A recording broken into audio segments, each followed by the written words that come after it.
بسم الله الرحمن الرحيم. تعالوا مع بعض ناخد المعدلات. الأول عايزين نعرف يعني إيه معدل. المعدل عندي دي النسبة بين كميتين بس مختلفين في النوع والوحدة. بمعنى إيه يا ميس؟ بمعنى إن إحنا لو قلنا 3 ملاعق سكر فبيتكلم مع كوباية عصير، فالوحدة هنا مختلفة عندك. تمام. السعر 5 جنيه للكشكول الواحد، ماشي. يبقى أنت بتتكلم على إيه؟ 5 جنيه مع كشكول. طيب و100 جنيه مكافأة لكل تلميذين، فهنا هتلاحظ إن الكميتين اللي إحنا بنتعامل بيهم غير النسبة خالص.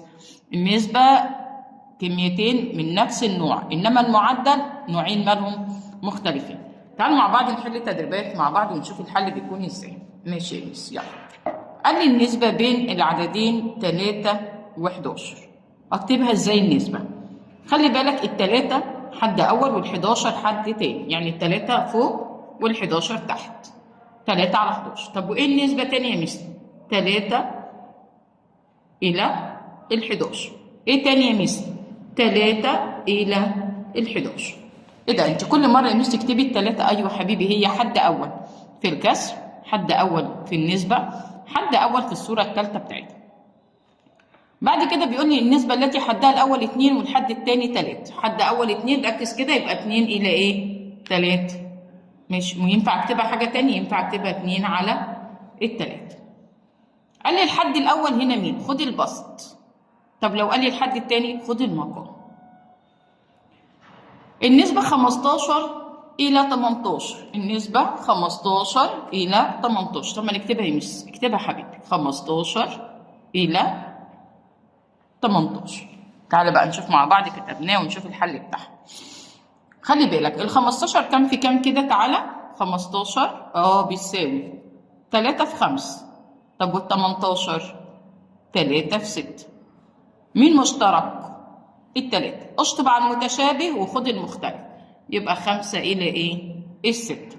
5 إلى 6. تاني 15 ل 18. أنا خدت ال 15 جبت لها جدول الضرب بتاعها، وخدت ال 18 جبت لها جدول الضرب. المشترك مالكش دعوة بيه، اللي شبه بعض مالكش دعوة بيه، خد المختلف وحطه. السؤال اللي بعده، عبر هتبقى كام لكام يعني يا مس؟ الحد الأول 5، الحد التاني 6. عبر عن النسب الآتية باستخدام لغة المعدل. هو عايزني أكتبها بلغة. طب تمام، نقرأ كويس. نسبة عدد الأقلام المستخدمة إلى عدد الكراسات هي 2 ل1. يعني الأقلام 2 والكراسات 1، صح كده؟ صح.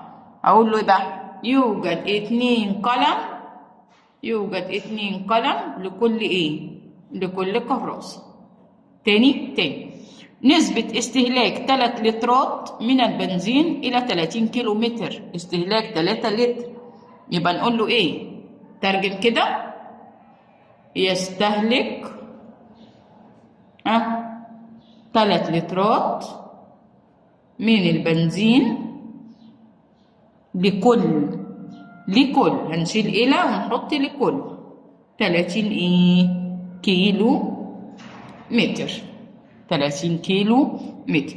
يلا مع بعض نحل تدريبات كتير على الدرس عشان نقدر نستوعب ونفهم. لايك وشير عشان يوصل لك كل جديد حبيب قلبي.